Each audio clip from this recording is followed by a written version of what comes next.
Ladies and gentlemen, welcome to The Apprentice, You're Hired. In this special hour-long programme, we'll be hearing from Susan, Jim, Helen and Tom. The rest of the candidates are also here, plus Nick, Karen and Lord Sugar. But first, let's meet our panel. The co-founder of Innocent Smoothies, Richard Reid, columnist Jane Moore and comedian Michael McIntyre. Welcome to You're Hired.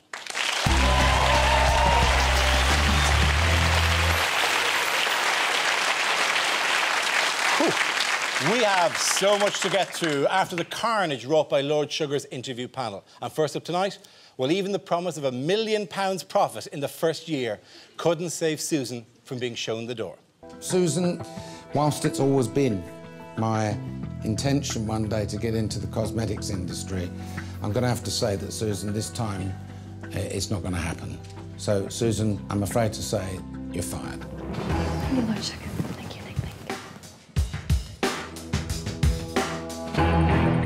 Please welcome Susan Ma.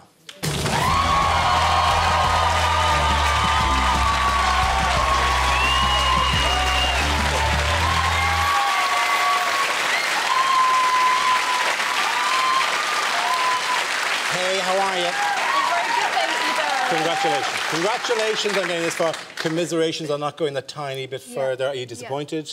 I am very disappointed. I was really hoping to make it all the way to become Lord Sugar's business partner, but at the end of the day, it's his decision. Do you think £1 million might have been a bit much to promise? Do you think even £500,000, £250,000? Do you think I may have overestimated You know slightly what? I had two very innovative skincare innovations that I was looking to develop with Lord Sugar, and I thought that with his name behind the brand, we could really make it work. And I was getting so very excited with the concept that I just wanted to give him as much money as possible to go with the business plan. And obviously I was a little bit too overambitious with that. Well, let's take a look at where it went wrong for you tonight.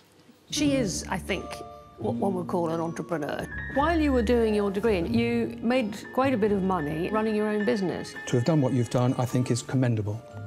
I worry about your numbers. They're a bit flaky. £1 million profit in the first year. I think that she is very naive. You say you actually employed over 15 people to work for you at one of the shows. How did you pay them? It was all cash. No tax? No national insurance? No nothing? No. That was really tough. Do you know how much a company like L'Oreal and a company like Lancome spend to get consumers to walk into shops to buy stuff? £250,000, you flick your fingers and that's it, spent in a day, gone. So looking back, what would you have done differently? In the interview stage, I would have definitely, first of all, clarified to Margaret that I'm not exactly cheating tax or anything, that the people that I did employ for the couple of days of the exhibitions were students and they were earning under the minimum threshold that were necessary for income tax and life insurance. So I think it was a really tough interview and you just freeze at that Isn't point. it easier, though, to make £1 million a year if you don't pay tax on your workplace?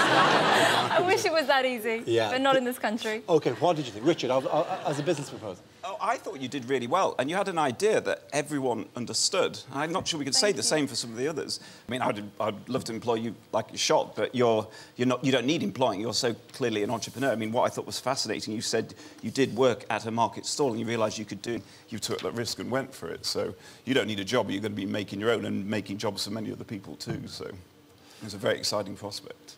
Jane, what did you think? I think you did incredibly well. By the way, high-definition television this programme is filmed in, and your skin is amazing.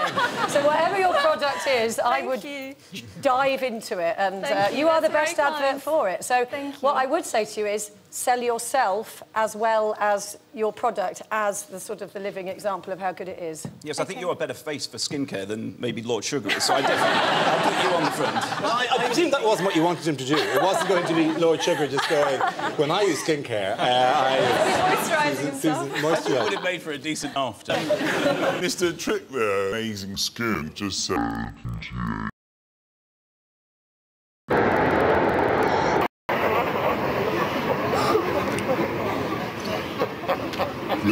It was a feature, by the way, of your work, just a general feature of how you conducted yourself. You, always with the questions.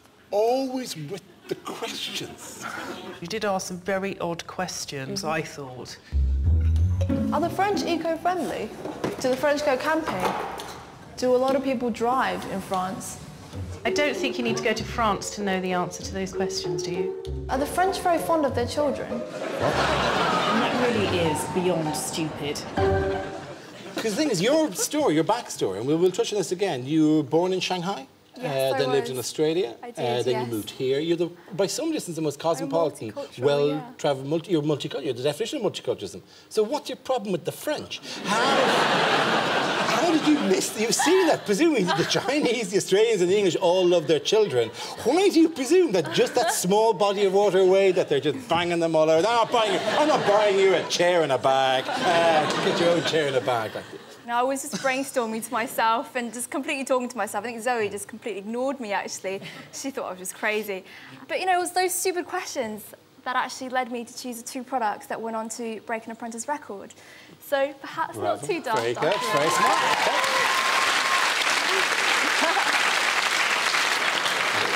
I just wanted to ask you, because through the whole process, you were the one that quite often spoke great sense. You know, when a task was going severely off the tracks, you were the one sort of going, excuse me, I don't think we should do that, we should do this. And nobody listened to you. When you look back now, having seen the programmes yourself, do you think it was because of your age, or do you think that it was because of your personality and that you've learned from that now to have a bit more kind of, you know, be a bit more confident about your own point of view?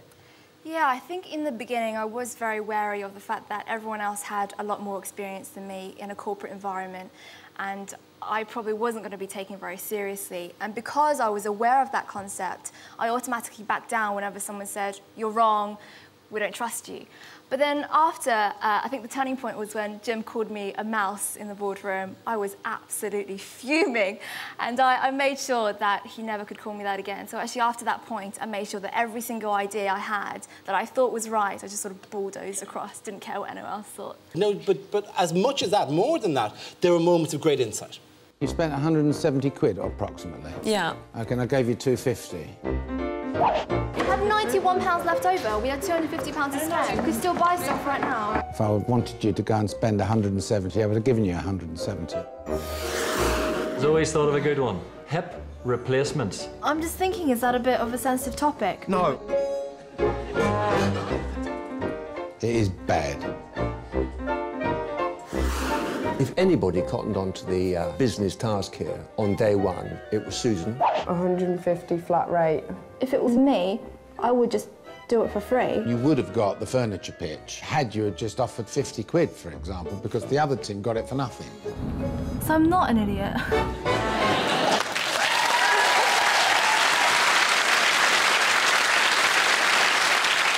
Now, let's discuss that backstory, because as we mentioned, like, there was a lot of travelling in this from Shanghai to Australia and then over to here. Your mum is actually here, Shu Mei Lu. Hello, how are you? Could you tell me, how would you sum up Susan? She's brilliant, and I'm very proud of her. And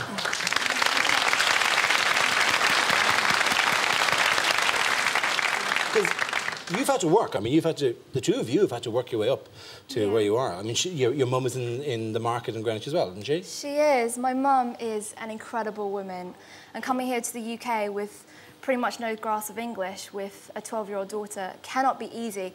And looking at her working at the markets and seeing all the other traders selling the things that they sell, I started to gain ideas of what else could sell onto the market. And I slowly developed my skincare business and sold at the market, actually quite next to a store sometimes, and built my way up from there. OK, you've given us many, many fantastic moments. I'm about to give you a gift, by the way. I do the gift thing every week, you know, that is. And we wanted to find the one thing that traditionally, and you may not be aware of this, but in this part of the world, I mean, you came here at 12. If you grew up here, the one thing that always gave you the correct answers was the amazing robot, right? It was a childhood toad that always gives you the right answer, right? In fact, I can demonstrate. It's really exciting, right? Because say, this is the robot, right? Some of you will remember this, right? And what you do, right, is you get the robot, right? I love this. And then you put them into place here, right? And then you find, what question am I going to ask? For example, this one. Do the French love their children? And then you lift up the robot and you put him on the mirror, and then he magically spins around until the answer comes up, Yes. Yes, they do love their children. That is for you as a gift from us, Joe, too, in case that question ever pops up again.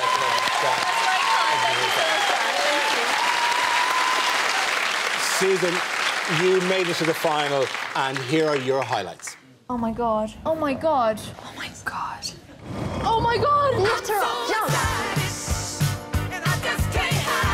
I'm short, sweet and smiley, but when I do business, I mean business. It's absolutely amazing. Have a look. Can I tempt you? Hello, sir. Can I tempt you in a delicious veg pasta with just £1? 10 stars. Oh, God, this is heavy. Susan, it's a win by £8. Woo! Team Venture, guys.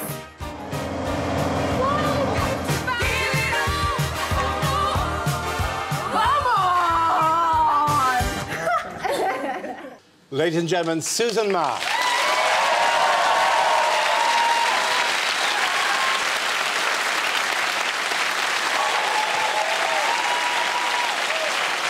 And now to a man who has been one of the stars of this series. His business idea didn't find favour with Lord Sugar, however, and so his apprentice learning curve came to an end with these words. Jim, there was an opportunity to become a business partner, and I'm afraid to say that that opportunity is not open to you any longer. Jim, you're fired. Thank you, Lord Sugar. I couldn't have given anything more, and thanks for the opportunity. All right. Please welcome Jim Eastwood.